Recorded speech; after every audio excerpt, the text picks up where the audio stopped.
Hi there, I'm Karen Dunn of KMD Productions.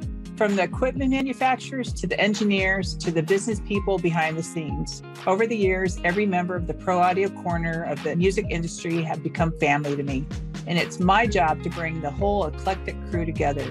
Each episode, I'll introduce you to one of these characters and open a window into my world of creating community in pro audio. Thanks for tuning in to One and Dunn. Hi, everyone. Before we get into our podcast with Rafa Sardina, I just want to mention that my 110-pound dog is outside and will be barking throughout this podcast, so just beware. So, Rafa, engineer, producer, mixer, it's great to have you here. Thank you so much for being part of my podcast. No, thank you. Thank you for having me. It's an honor. It's taken a long time to get this set up, but I'm glad that we're finally doing it. I've known you for a long time. We've been at a lot of events together. You've come to a bunch of my events. But I think the first time we really ever hung out was at NAMM. So it was this year. And it was fun to get to know more about you. And I want to start there if you can just start.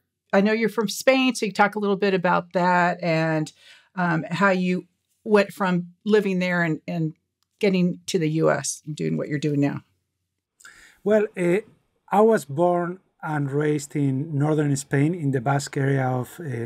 I was born in a little town called Guernica, like the Picasso painting, the Guernica. And I grew up in a town nearby, only like 10 minutes away, called Bermea, fisherman's town. That's where my family is from. That's where I grew up. But I immigrated when I was only 16 years old. My family moved to the U.S. and they live in between the U.S. and Mexico. Mm-hmm. And that's how I made it here for the first time, but I didn't actually stay on my first trip. That was only very temporary. I stayed here only for maybe 4 months, 5 months, and then I returned to Europe. So, but your family was here, and you went back to Europe. And I went back to Europe, and that's when I became independent from my family for good.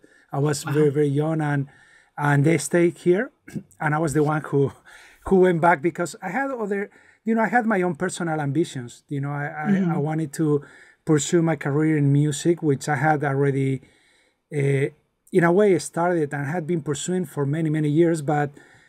And even though the US was my ultimate goal and my ultimate target, I was too young to really decide and determine how I was going to do that transition into making any kind of music here in the US.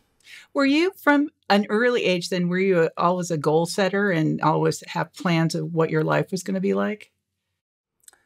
I was very determined, yeah. I was the kind of person who was good at dreaming what I could be doing or what I should be doing with my life. Even when I was at the age of 7, I remember I told my mom, I'm going to be an artist. I'm going to play guitar. That's going to be my life. And she actually was very, very supportive. She was always like very supportive with any of our dreams, our thoughts. She never dismissed any of them. So I really appreciate that, from my early years, the fact that nobody actually ever dismissed my crazy dreams. Okay, so you were interested in going back to pursue your music career, but then you ended up going to med school. Those don't seem similar at all. I went back to continue pursuing my music career, or the possibility of a music career, because I had already been doing music since an early age over there back in Spain. And I was part of a studio recording when I was only 15 years old. That was my first real studio experience, like recording a full album in a real recording studio in San Sebastian, northern Spain. That really changed my perception of the business, my perception of the process of music making. Because up to that point, I really had no idea. I only knew that, I only knew the rehearsal room. I only knew how to rehearse with my pals, work on the songs, that kind of stuff. I never ever imagined that there was another layer of creativity that the studio could bring to the table. And that was an eye-opening experience for me. And it also allowed me to discover my technical side, my love for technology and whatnot. You wanted to be in a band. It wasn't you wanted to go be an engineer originally. You wanted to be in a band. No, exactly. No, it wasn't like I wanted to be an engineer. That came, that happened much later when I discovered, a real recording studio, and I discovered that what production meant, or at least, my first perception of what production could be, or the recording process could be. But up to that point, no, I didn't want to be an engineer. I didn't even know that an engineer was required to to do an album. I had no idea. I mean, that was science fiction to me. Yeah. So I'm very grateful for that early experience, when I was only 15. What instrument did you play? What guitar. Instrument? Guitar. Okay. Guitar, yeah, that's my main instrument, yes. Okay. And were your family, were they musical? Did they play instruments, or did they like music? I mean, how was that? No, they like music, and yeah, we had a lot of records in the house and a lot of vinyls in the house, but they don't come from this world. Everybody in my family, for many generations, they are all fishermen. So I come from a long legacy of fishermen, and that's all I knew in my little town. It's like a 10,000 people town, a big town, but 10,000 people, fishing hub. Everything that goes around has to do with fishing and with that culture. Well, how'd you get into medical school? How did that even come up? I always loved science. Science I did love. There were specific things I love. I love history, I love science. And when the time came for me to choose a career, because back then we had no option, we had to choose. We were given only the option to choose like a legit career, let's say, right? Yeah. Something that would allow you to have a future and, have a job, a real job. So when I got to choose, I really love science. I loved, the medical field. I love everything that had to do with the scientific aspect of it. And I just embarked in that venture. But I never stopped making music, though. That's the thing, I embarked in medical school, but I was thinking and breathing and making music all the time.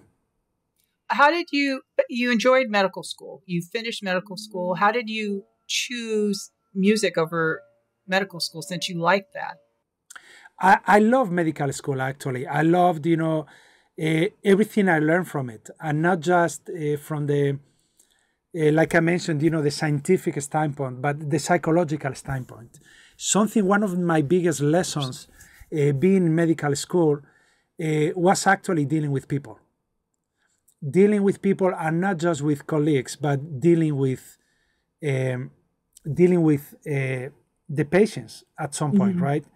Dealing with everybody you had to deal with. I was at some point I was an intern in the hospital, in the endocrinology plant, and in the endocrinology floor, and you had to deal with personalities. You had to deal with their insecurities. You had to deal with their life decisions.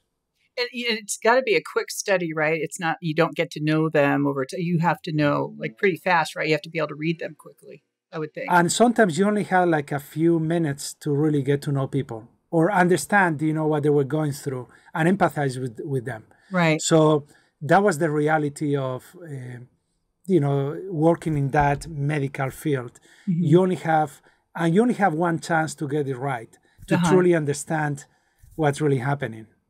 Right. So do you think that was your biggest takeaway that you were able to apply in your music career?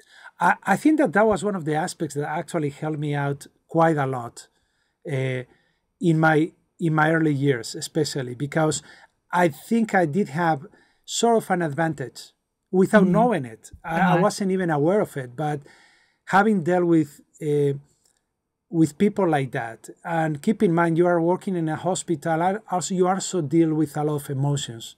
Right. You deal with your patients' emotions and you deal with their family's emotions. So sometimes it can be pretty harsh. I always joke, when I'm working on a project and somebody takes it like way too seriously, I always joke like, dude, nobody's gonna die. I always joke about it because when I was in the hospital, people will die on us every other day or every day. Somebody will die. Somebody wouldn't be there anymore. Yeah. But you learn to not not to take it like inside of you, just to be supportive, have a lot of empathy, but not let it destroy you, let's say. That's a hard thing to learn, though. Yeah, not to have it affect you too much. So if both paths were inspiring for you, music and medicine, what was the final thing that made you choose music? I know music was it. It really was. Music life for you? Music for me was the path. I really wanted to do that. That's what really fulfilled me to a different level. I could just express myself in a completely different way. I could be me. Mm-hmm. So to me, it was a no-brainer. When I had to choose, it was a no-brainer. And I did it overnight. One day, I just simply didn't show up. Wow. That was the last day. I just decided. I remember I went to this beach. I was in front of the sea, and I remember taking the decision and thinking, okay, this is it. I'm not going back tomorrow. I'm not going back tomorrow. This is it. I made my choice. I'm gonna find a way to make it into the music business. I still had no path into the music business, okay? But in order to build the path towards having a career in the music business, I simply stopped the other one. I burned that bridge. So you just completely took a leap of faith, basically. You went from something where you knew you could have a job and a career to something you really didn't know how you were going to do it.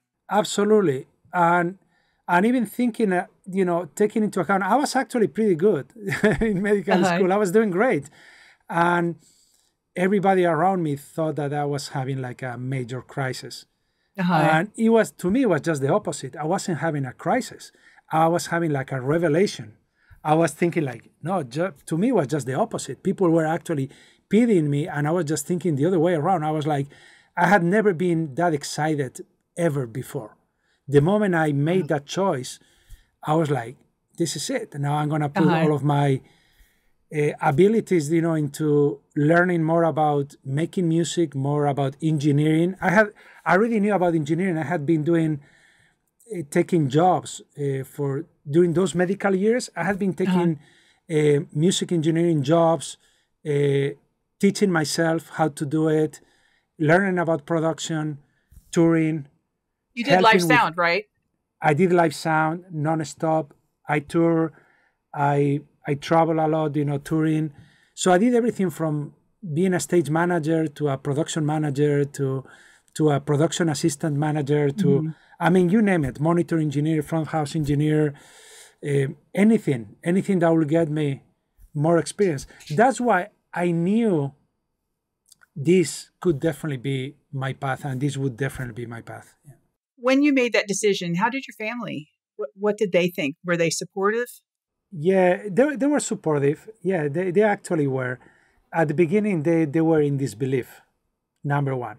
But there had been a warning. They knew I was doing all of this music, taking all of these music gigs. They knew some of it. They knew it was still my passion. I was playing every day. I was only thinking about, my guitars, music, these amps, pedals, this and that, and learning about how to make a recording. And I was just obsessed about that stuff.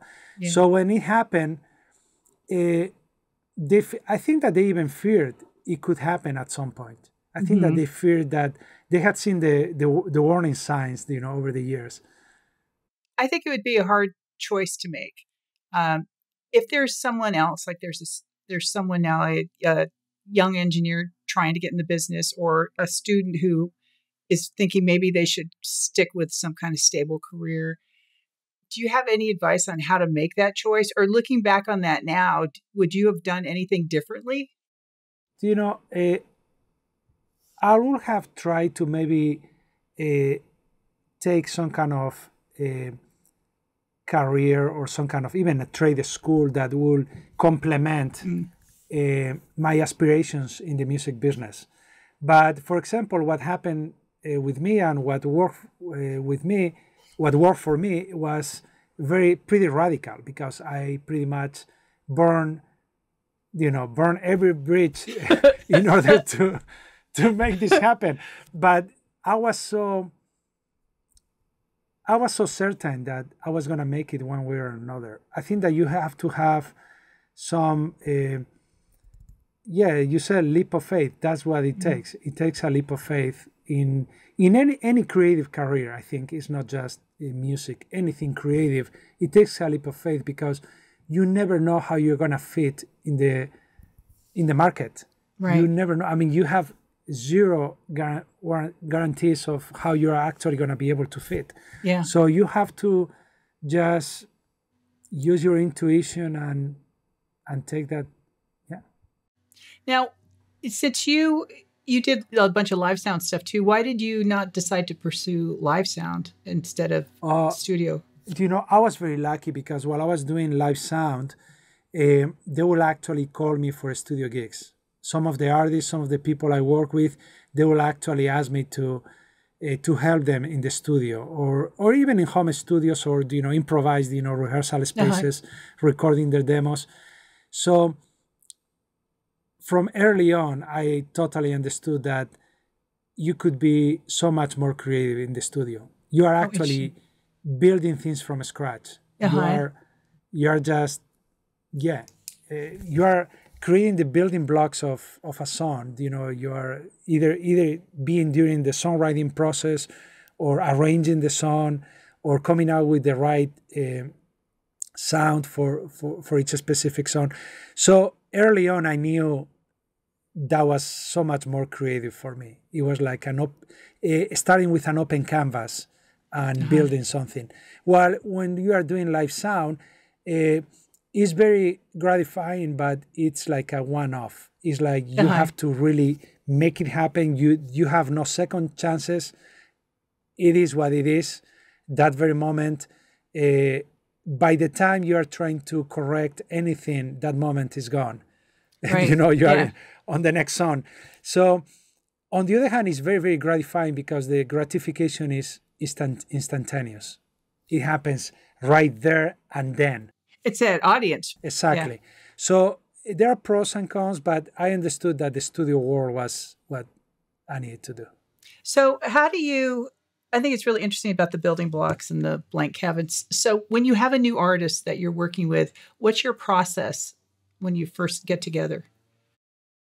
First, I need to understand why they want to make that music. I mean, I need to understand what kind of a statement they want to make. Why? I mean, what's the reason behind it? Even if it's like a very basic or minimalistic type of reasoning, I need to understand it. Even if they just tell me, "Oh, I want to be famous," whatever. Even if it's something very unrealistic, but I need to hear it from them, because when you hear from other parties, you are just hearing a reinterpretation of what the artist really desires. Right. And the first thing I always do, is have lunch, dinner with them. Try to, share some moments with the artist to really understand not just their ambitions are, but their insecurities. What their creative process is like. So just to understand it a little bit. And obviously, you are never gonna fully understand it until you start working with them in the studio and start doing things. Right. So that, I would think that your medical experience then would be really important if you're meeting someone brand new, right? And you can show that empathy, especially if they're uncertain, if it's a new artist and they're embarrassed to say why. I think it would be hard to just go up to you and say, I want to be famous. I want to win 25 Grammys. And I think this album will do it. So you have to show support for whatever their answer is, right? Yes, you have to really, and you have to dig deeper. You have to also be, you have to be willing to dig deeper and and really understand things at a different level, at a very personal level, other than the professional level. Sometimes people just talk the professional side of things, and they avoid the personal side of things. And there is always like in the background, there is always like those personal reasons why they want to do things and why they want to do it in a specific kind of way. And also very often you mentioned something, with new artists, but it does happen even with established artists. Really? Because we're always in evolution. We're always changing. And we can be a very different person in 10 years. Our priorities shift. Our desires shift, Even our willingness to do specific things change. Right, yeah. So it has happened to me even with super established artists that come to me and I have to learn over again what this person really wants. It has to be hard to take that preconceived notion that you have of stuff that's already been done and change it with them. I think that would be a tough thing to be able to do. Yes, it is a tough thing, but first of all, it's tough for them. The toughest job is for the artist, and then obviously it can also be kind of tough for you as a producer, because you are fighting against a legacy. Right. You are basically there's an A and there is a B. There can be these two very contrasting worlds, and you have to really evaluate and know what you're doing. Right. I think that would be a tough one. And I think it'd be hard. It'd be a hard working relationship, because if the artist is trying to do something completely different, I would assume they'd be pretty uncomfortable, uncertain if what they were doing was the right thing. Because I know a lot of times I have a vision to do something. It's just like, as my co-producers of this podcast know, I'm uncomfortable doing so much of it. But if I can step forward into it, then that makes all the difference. But it's getting the support and the encouragement to step forward that is so helpful. No, absolutely. And I think that with everything we do, even when the situations are not that tough, if you want to do anything in this field, you need to create your support system. Right. And your support system can be anything, can be anybody. Your support system can be, even your assistants, can be your co-workers, anybody, musicians, it can be your arranger, it can be your anybody really. But you have to build that for your own sake, for yourself. And then you do it for others too. But you have to build it for yourself, to be at your prime in terms of your ability to do great things. Now, do you have a certain type of music you like to focus on? Or is it you're open to whatever is brought to you? I'm not really open to whatever. I'm open to everything really. But when you say it that way, open to whatever, I'm not really open to whatever. But but I'm open to any style of music and any adventure. One of the things that characterized me since I was very, very young is that I'm very, very curious. You see, my love for science came from that, from curiosity. I always thought like, wow, there are ways of doing things and there are other worlds out there. That's why I also love science fiction. I love anything that can open your eyes about other worlds, other possibilities. And I'm still very, very, very curious. And you can see in my discography, I jump from genre to genre of music all the time. Like right now I'm working on pop releases, but I'm also working on an opera, and I'm working on a world music album, and I'm working on a couple of jazz albums and flamenco music and a rock project. I'm working on right now, a reggae project I'm producing right now. So they have to be the right project for me, but I'm open to any style of music. I mean, it's just a form of expression. Is there a style of music that you haven't worked on yet, but you would like to? Wow, I work on almost, I won't say every style of music, but I work on so much music. especially working for movies. That's the other advantage of working on music for movies, which I have done quite a bit. When you are working on music for movies, other than being the orchestral score of the movie, the rest of the music, you are exposed to recording any type of music, you know, from folk to Americana to, I mean, you name it. It could be anything. Some kind of African music from Ghana. I mean, you name it. It could be anything. And to me, for example, the experience of working on music for movies has been so fulfilling. I think that has been one of the biggest highlights of in my career in terms of how much I learned. Is it also because of the variety of styles and yes, definitely like the variety of styles and how things are not so predetermined in terms of what the expectation is. Things could go in any direction. You know, if the director all of a sudden, you know, feels like the mood is not set, or the music supervisor, or, things could go in any direction. You seem to work a lot with orchestras or big groups. Is that something? Because when I saw you recently at East West, there were a lot of people. Well, at least a lot of chairs in that room. So is that something you enjoy doing, where you have a bigger? I really enjoy doing that. I really do. And I'm very lucky because when I started my career here in the U.S. at Ocean Wave Recording Studios, one of the things that we did a lot was orchestral recordings, you know, big jazz recordings, those type of sessions. You know, they had, back then it was what's now East West and United Recording and Record One Studios. So in total, there were like 1, 2, 3, 4 bigger orchestral rooms, rooms where you could actually record some kind of big ensemble. And so we had those type of sessions every day, almost. Basically every day, at least in one of the rooms, something will be going down in one of the rooms. So that was a great learning experience, but not just from the technical standpoint or production standpoint, but from the musical standpoint, being exposed to that. I remember the first time I walked into a Studio One at Ocean Wave Recording. It was for a recording, pre-recording of the Academy Awards, and with Bill Conti conducting and arranging. And I remember just being as not even an assistant. I was like a third, right? The assistant of the assistant.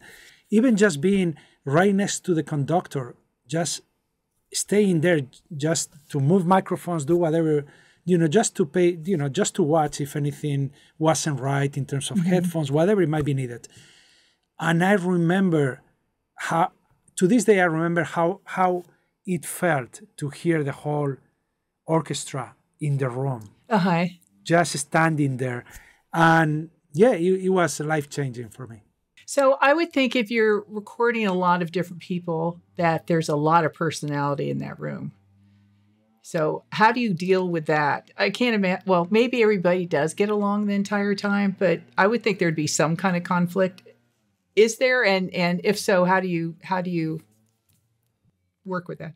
I think that we have as engineers, producers, we have the perfect weapon in humor.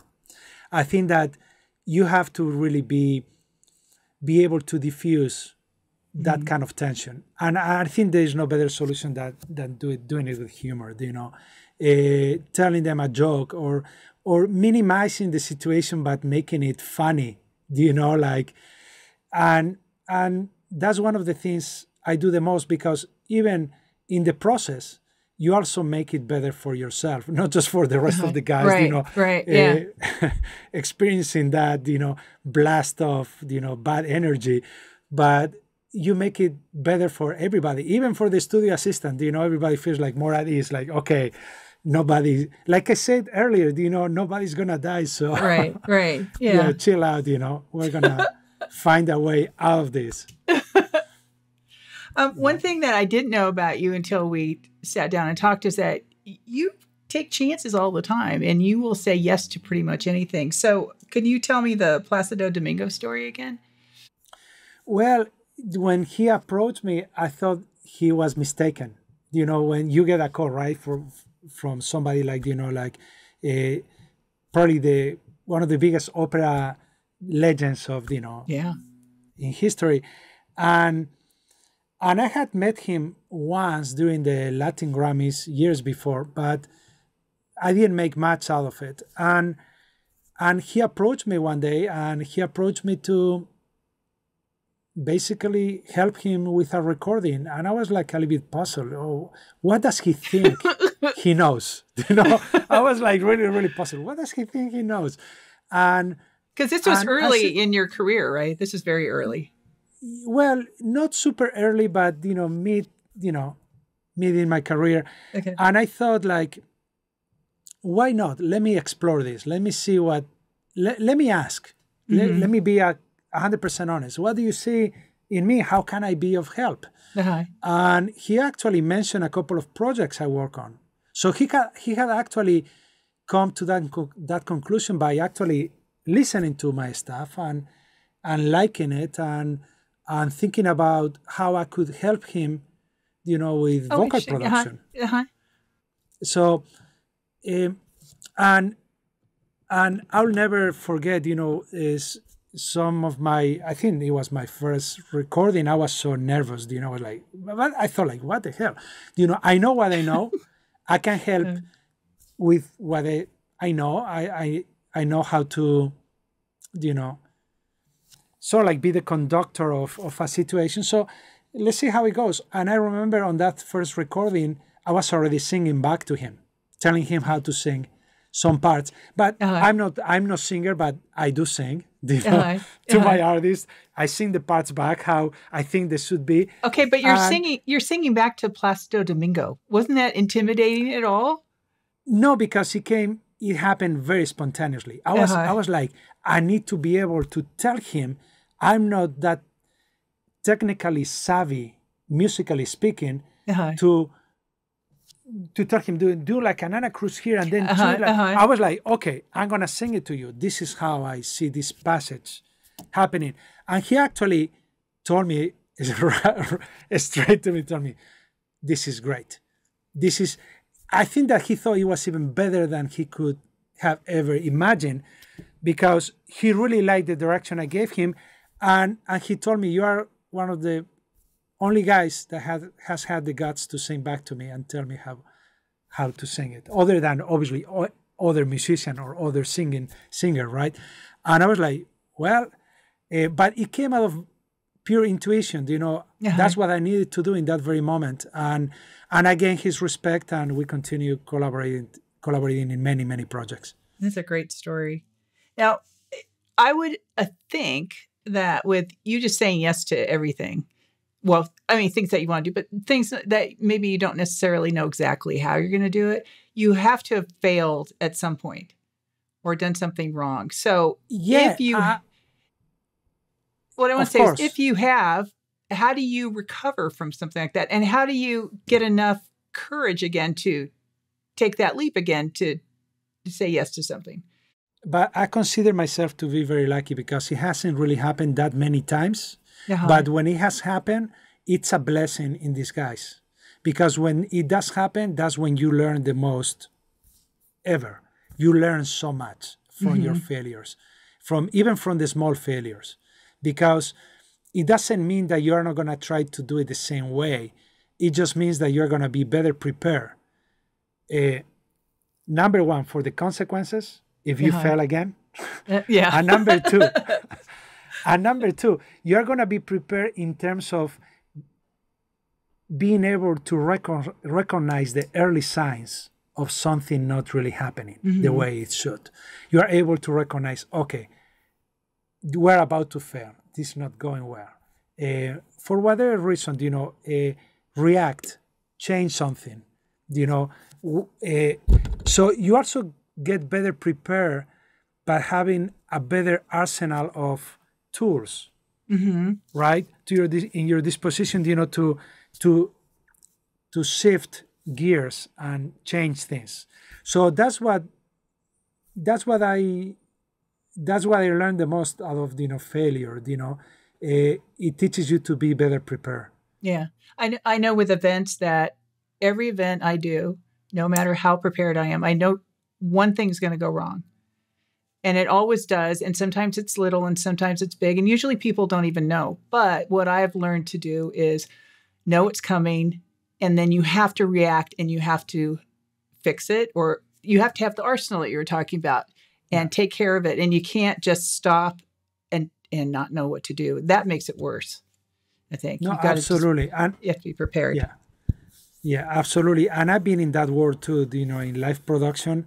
Mm-hmm. And it's one of the hardest things to do because things change constantly. Even if they are like minor changes, they do change constantly. So they're going to change, and very often you are not in absolute control of those type of situations. They're out of your control. It could even be having to do with somebody having a bad day. But it's live. You only have like a few seconds to react and fix it, right? Yeah. So you have to make the best out of it. That's what I always say, and in the studio it happens quite a lot, but in the studio we have the luxury of being able to very often repeat it, right? Right. Do it over again. And a lot of times with the live, I would think, and I know with events, you can just be screwing up but as long as the end is good, then people don't remember what happened earlier. So as long as the final product is good, then you're good to go. No, absolutely. Totally agreed with that. So this was supposed to be early on in the questions. When you came to the U.S., you went to Full Sail, which I don't understand. Well, I do kind of understand, but you already had all this experience. So why would you go to a school to teach you what you already knew? Because all of my experience and everything I knew was very scattered. It wasn't really organized. Let's say in folders. This is what you should do for this type of production. These are the possibilities when you record a big ensemble of this type of ensemble. So, I was, like I mentioned, I have always been so curious. I was never afraid of studying and learning, and so I really got super immersed for that year with all of what I knew already, really organizing all of it and really feeling more empowered about what I knew. And some of it was actually basically reinforcing what I already knew, but having like the check mark, like, okay, you have been doing it right. And this other thing, no, you have been doing it totally wrong. There are 3 other ways of doing this.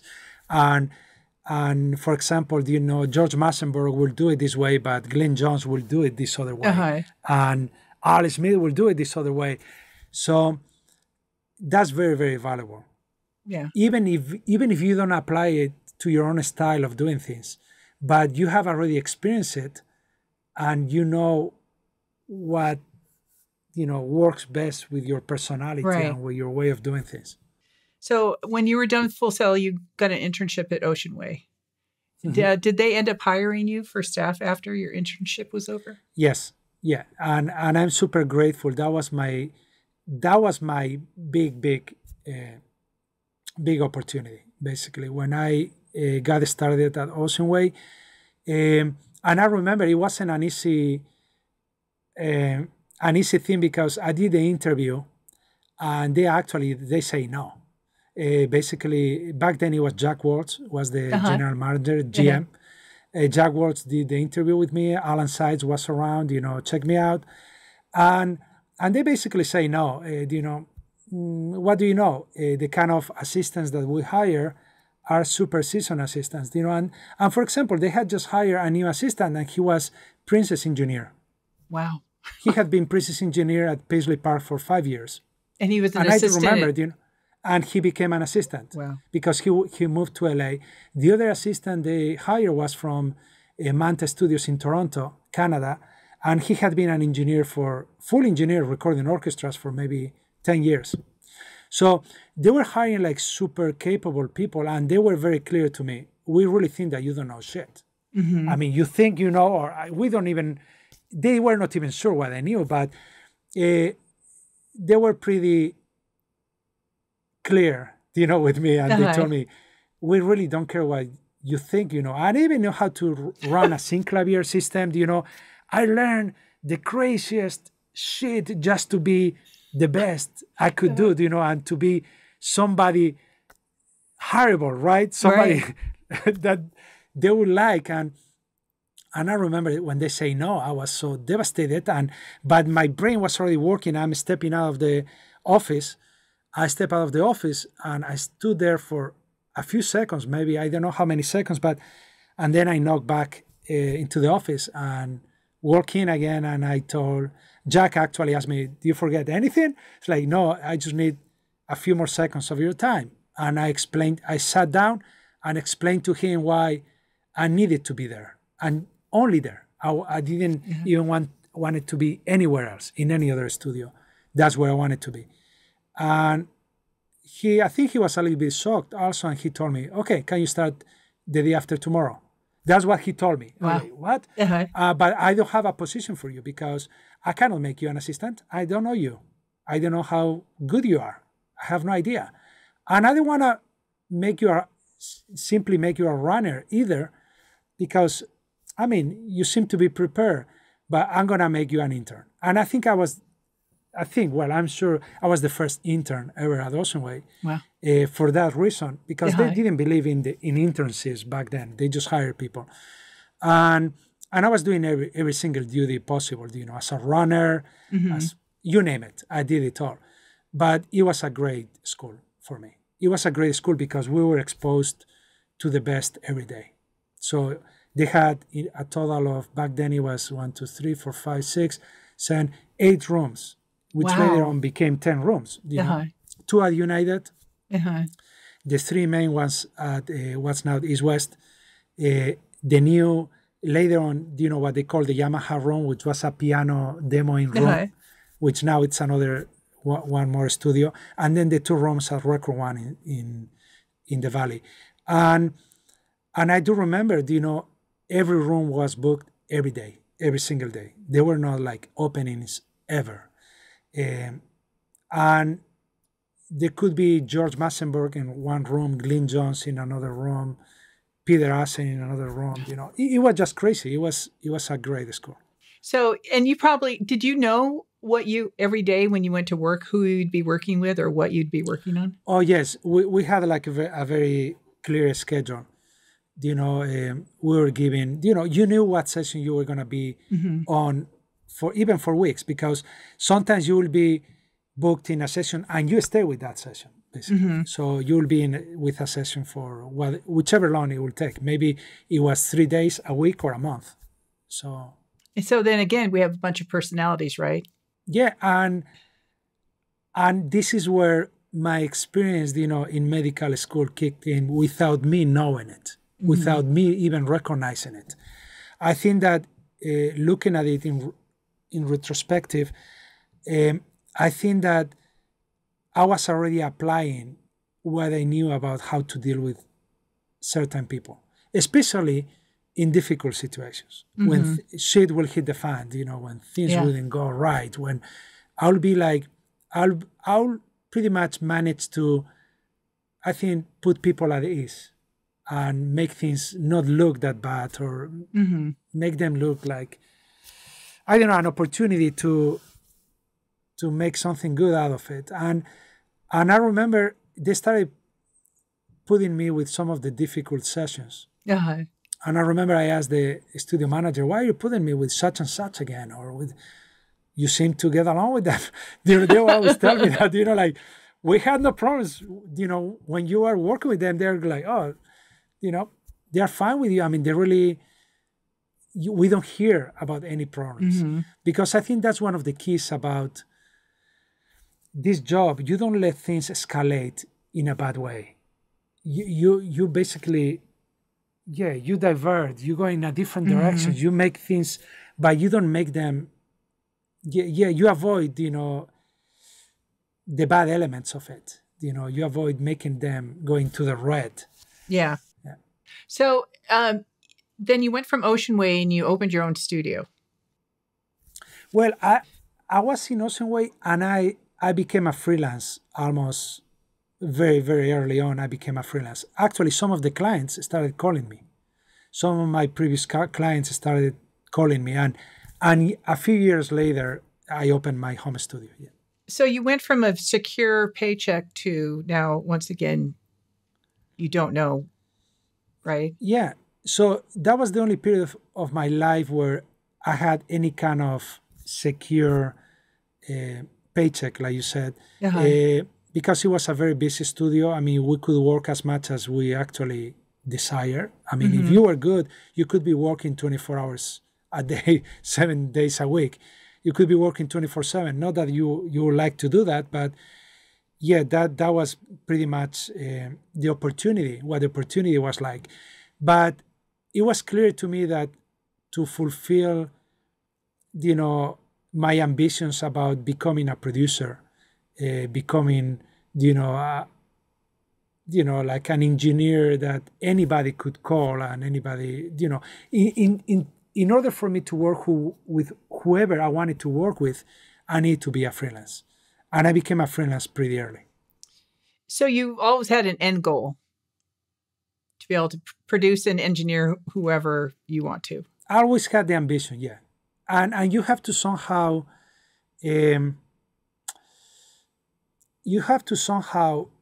play your ambition like if you were creating a movie. I believe that you have to project your ambitions and you have to basically play them in your head like if they were happening. You have to, in a way, pre-produce what could be happening in the future. And I think that's very, very helpful. Some people avoid that out of, fear of disappointment. But I think that that's a very healthy exercise to just, no matter how crazy your ambition is, you have to really imagine it and play it in your head. It's like the high-level athletes, right? The Olympic athletes they see the whole race in their head. They see themselves in swimming, touching out the person next to them. And it's a huge thing. And it's all somehow seeing it actually helps create it. So yeah, I think so. I think that, yeah, I believe in that. Yeah. Yeah. So you travel all the time. You traveled during the pandemic. I always see you somewhere. How much, and coming to the U.S. So how much do you think your travel and being a transplant here have influenced your style of recording? I think that it has allowed me to take a little bit from everywhere. From, my early influences, in northern Spain, I was doing a lot of folk music. I was exposed to a lot of international folk artists like the Chieftains, Pentangle, all of those kind of European folk bands. I toured Europe with them, even with Brazilian artists, Gilberto Gil, you name it. All of those African artists like Salif Keita and, Youssou N'Dour. Experiences like that when I was super young. When I started doing this, like, I was 17 or something, And all of those things really, gave me so much of everything, so much of culture, so much of even energy, different type of energy. Right. Different cultures have very different types of energies and they play differently. And the French are very different to the Italians or to the British or to the Africans or to you name it, or to the Spaniards or Americans. I think that all of it, gives you, gives you life. I think that it's all about that. Doing music, it's a lifestyle. It really is. Or at least it is for me, and you cannot, I don't think that if you want to progress doing this, you cannot be afraid of situations. You cannot be afraid of situations. You cannot be afraid of people. You cannot be afraid of challenges. You have to just go for it and hone your intuition. Your intuition is your best friend. But you have to work on it. You have to really trust it. Most people don't trust their good intuition. They know something, they're about to apply it, and then they quiet it because they are afraid of making a mistake. They think like, wow, what if I'm just not smart enough and what I'm imagining is just bullshit, right? It's BS and they're going to call me on it, right? Yeah, yeah. It's all that self-doubt. Is that self-doubt? And self-doubt is instrumental in being creative. Of course it is, but there is a point where you have to make your choices. And in order to make your choices correctly or successfully, most of the time, you have to really hone that intuition and trust it. So if there's someone out right now who is just getting out of school or early stage and they want to be you, do you think that honing your intuition is the most important thing for them to do? Or what skill do you think they need?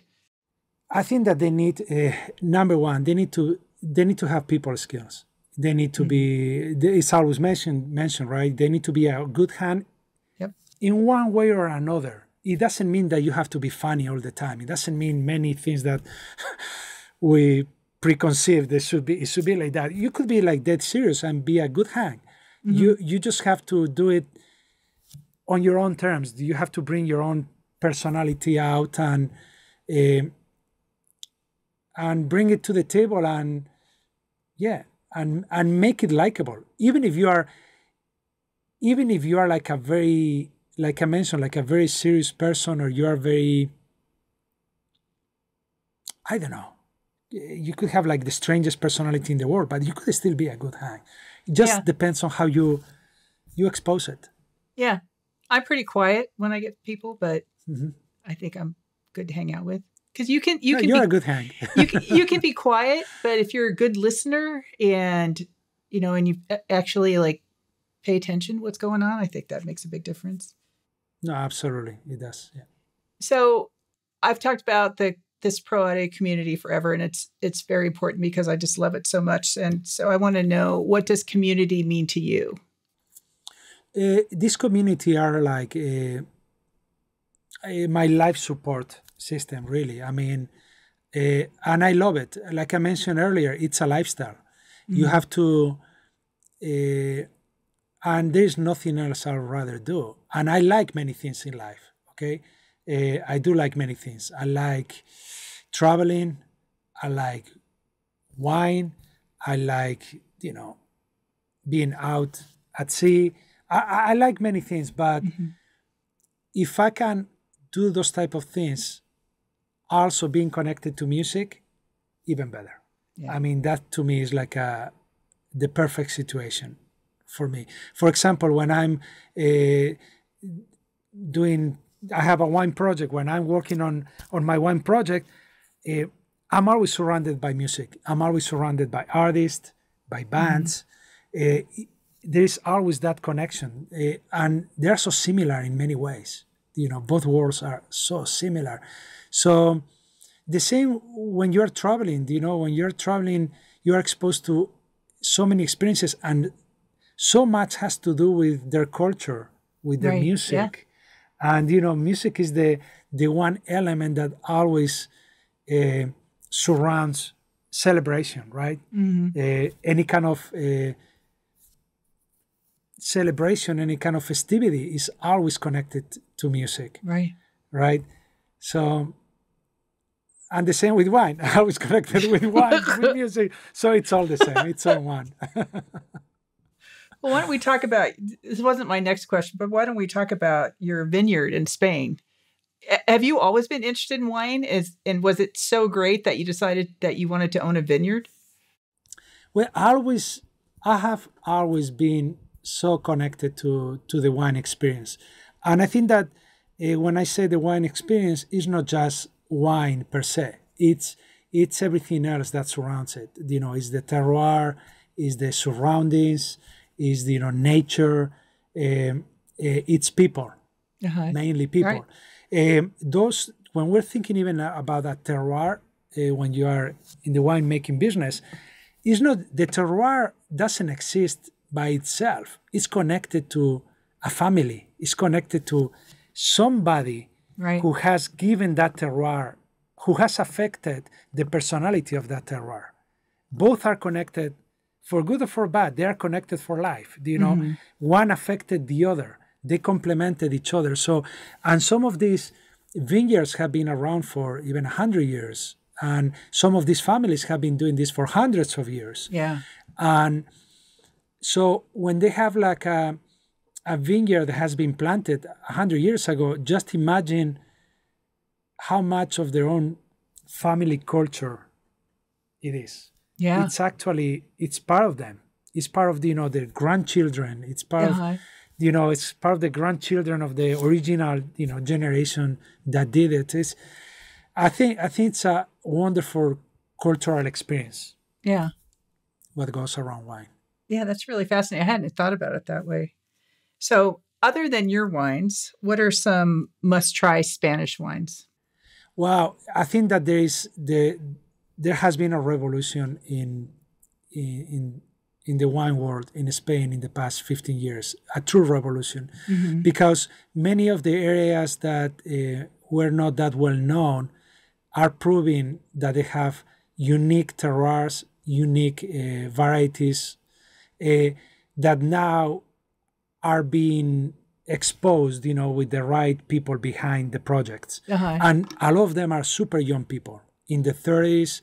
It used to be like only old people were doing wine, right? We're making wine. Now it's young guys with a new vision, new methods, and actually most of the time, I would say 90% of the time, it's linked to respect. This new generation has a lot of respect for the pre-existing conditions, right? They have a lot of respect for the terroir, for what has been there, has been there for a long time. And in terms of, how they manage it, they don't try to change it. They try to embrace it, and they try to bring the best out of it. And that's why we're seeing like varieties that didn't exist before, varieties of wine, like the new wines from Western Spain, from Bierzo, in Galicia, the revolution that happened in Priorat, in Montsant, even down south Spain, in Alicante or in Madrid, in the Sierra Madrid, some amazing wines are coming out of these regions. This is something very, very new. And it has to do with people, with a new generation that, has a vision. More wine to drink. That's exciting. So I talk about work-life balance also, which I think is a really important thing, and a lot of people don't in this industry. So you seem to be working all the time. What do you do to balance that work part?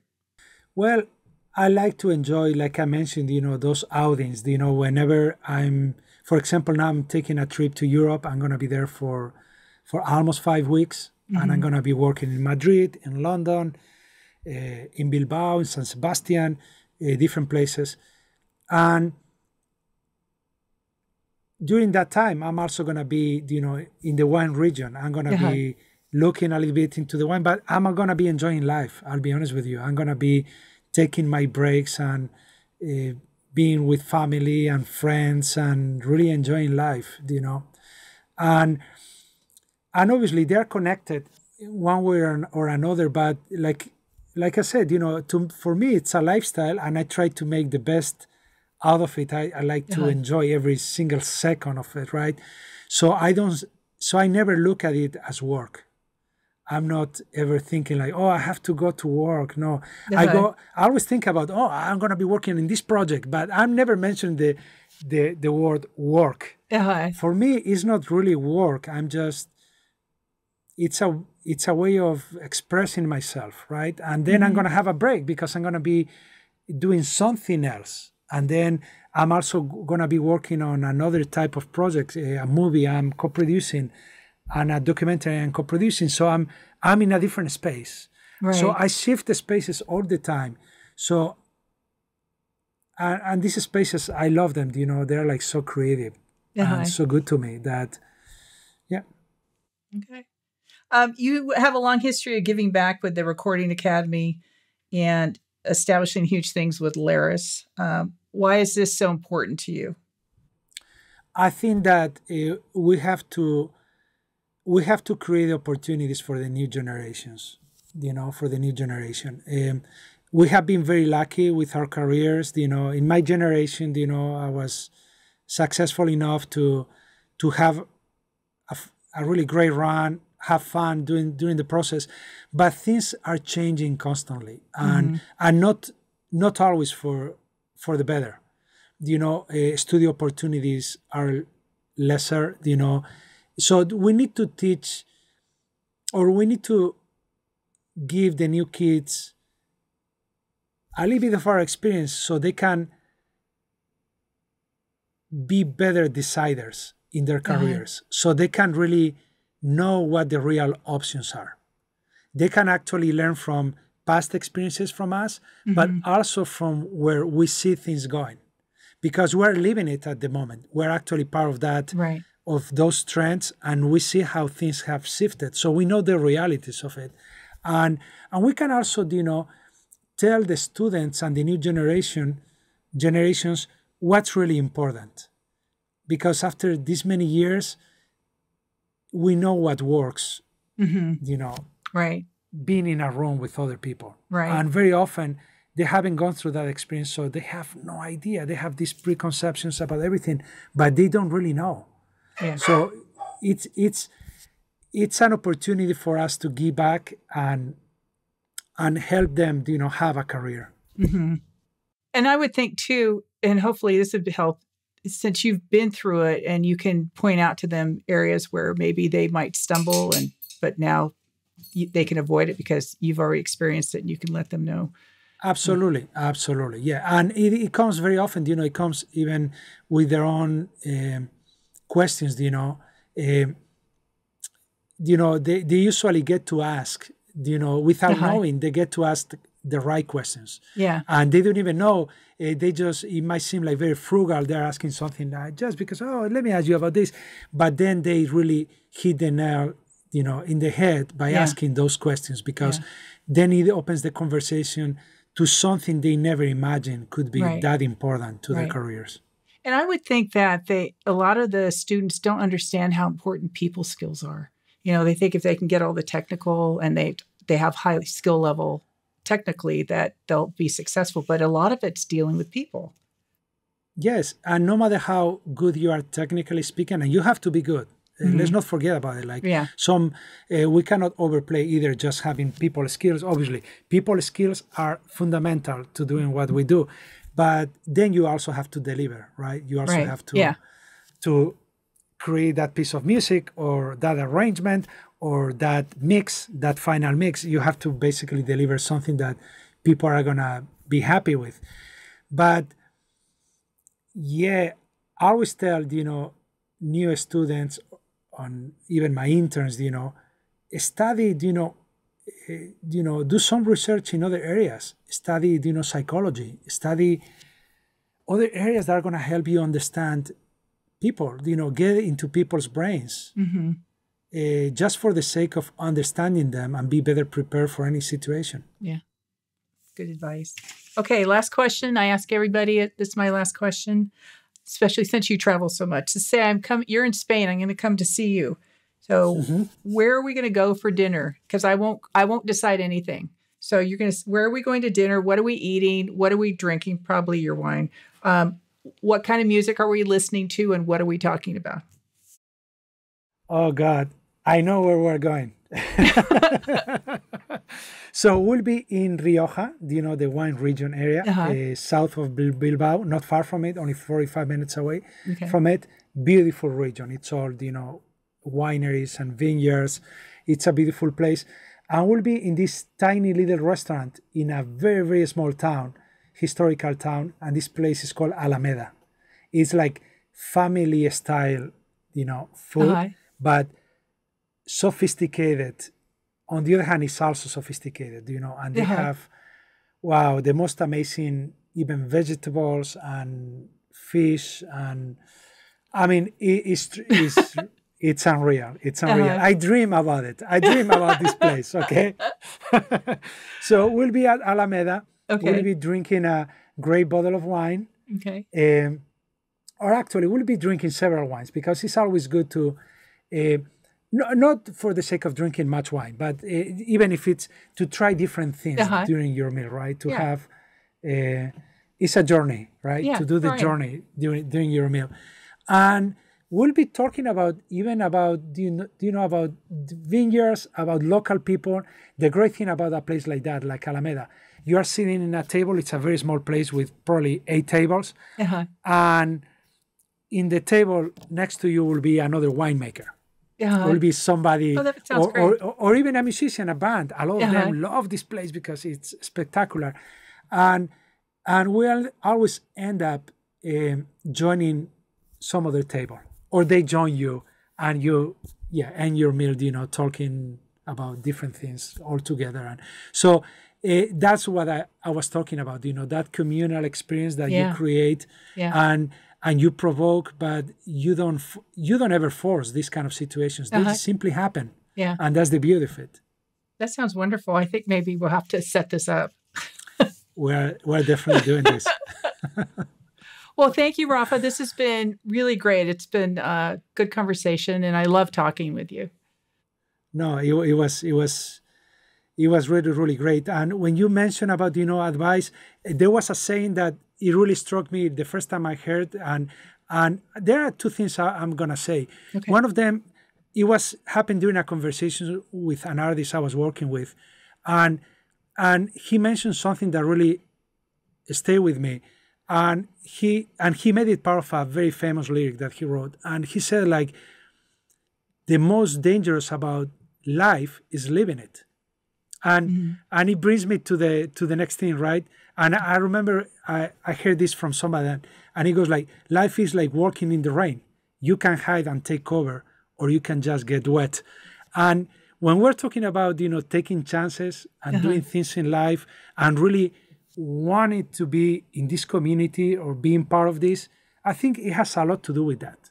It has a lot to do with taking chances, taking risks, and projecting what your future could look like. So yeah, I love that. Thank you so much for making me part of this podcast. I love it. Thank you.